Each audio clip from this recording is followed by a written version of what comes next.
Hey y'all, back again. It's been a while. Today I wanted to go over something really quick that I've put into practice for General Tazri food chain deck. Um, so most people playing General Tazri food chain, you're playing Scourge, Squee, all that jazz, infinite mana, play your commanders, exile them, look for an ally that makes you lose a life, or mill, or makes your opponent lose a life or mill. And then how you do that infinitely, you win. Pretty easy. Food chain, 3 cost. Scourge, you can usually exile with like something like demonic consultation, tainted pact. Um, but what I wanted to show you today is another way you can General Tazri without food chain. So say someone Praetor's grasps it, say someone exiles it, something. This is just another avenue. It helps because also, all the tutors a lot of the tutors you would have for food chain, enlightened tutor, uh, vampiric tutor, demonic tutor, all that jazz. It all um, it all could also search for isochron-scepter. So isochron-scepter with dramatic reversal. We all know this combo. You play isochron-scepter, you imprint dramatic reversal. You tap 2, you tap it, you cast dramatic reversal. You add mana in response, untaps, float mana, do it again, infinite mana. The reason why I think this works in the deck, it's easy to generate infinite mana,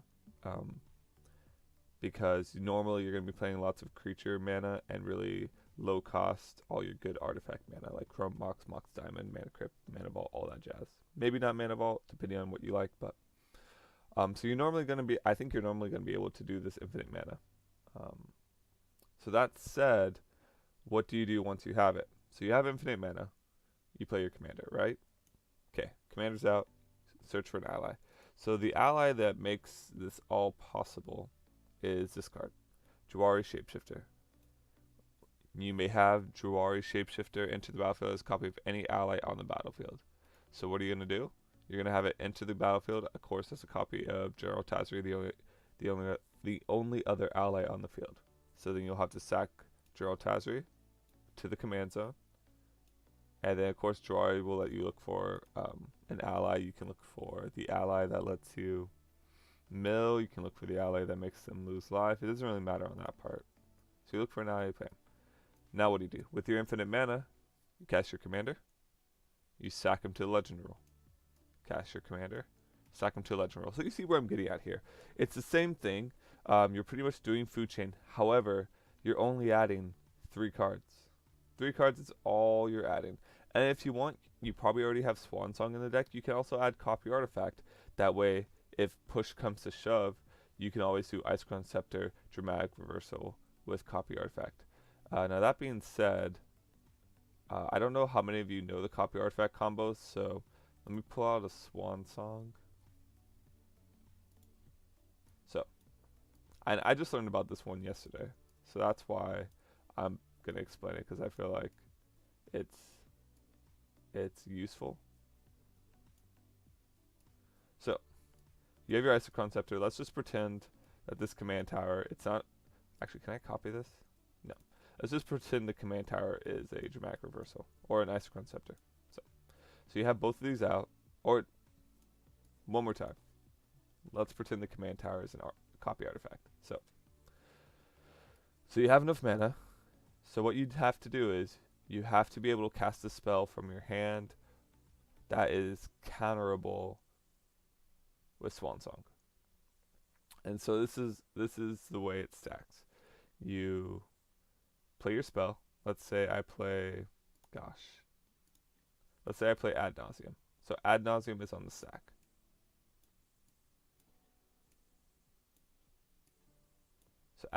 is on the stack.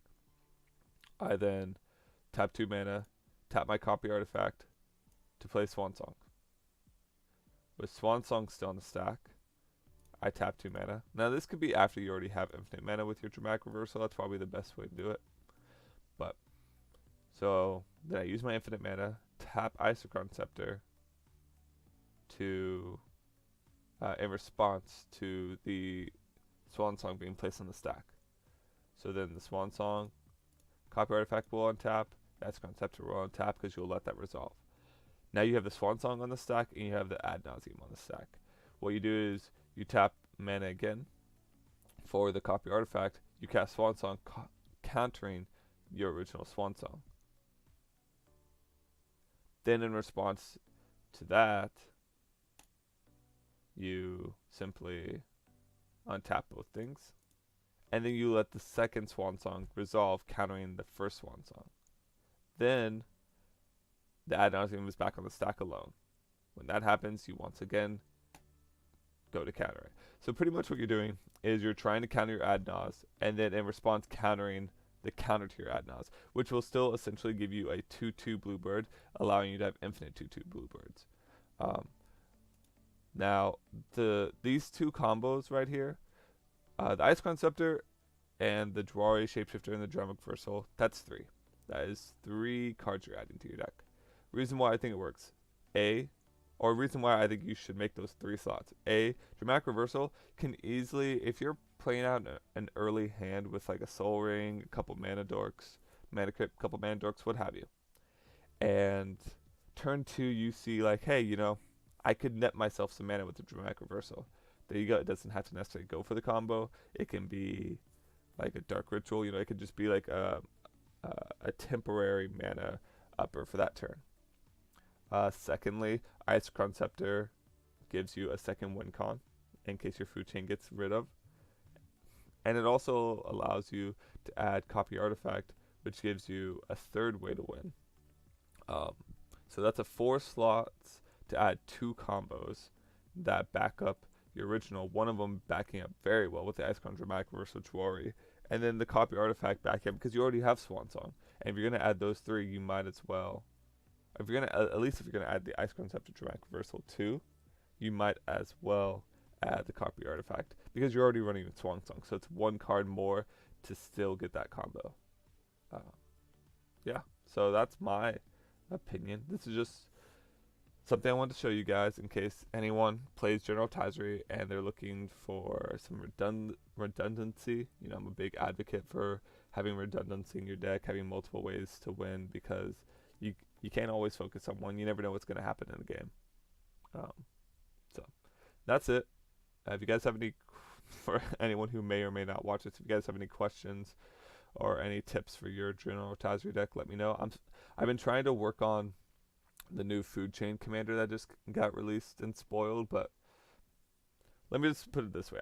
I wanted to try to make it so I could get from food chain, or not food chain, I wanted to be able to use the commander to go from a 0-cost creature to like a token or Dryad Arbor to Protean Hulk sack. So here's the line I found so far. You go 0 cost into Wirewood Symbiote, into the other one that's just like Wirewood Symbiote but 2 cost, into a Pestermite, into the Hippo card, you know. It's a 4 cost on tap. I'm not quite sure what the name is, but you know, just because it bugs me now I will.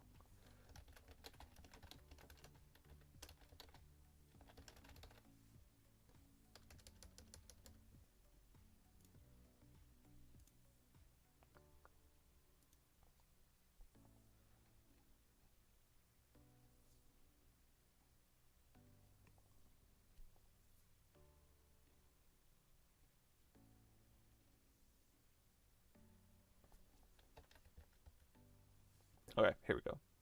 Breaching Hippocamp. Flash when it enters, untap another target creature you control. Okay, so you go Hippocamp, then you go into a 5 cost. 5 cost, that's where it gets a little tough. If you have a mana and an instant sorcery, there's a creature you can use. If you have a spell you can cast from your hand, there's a creature you can use.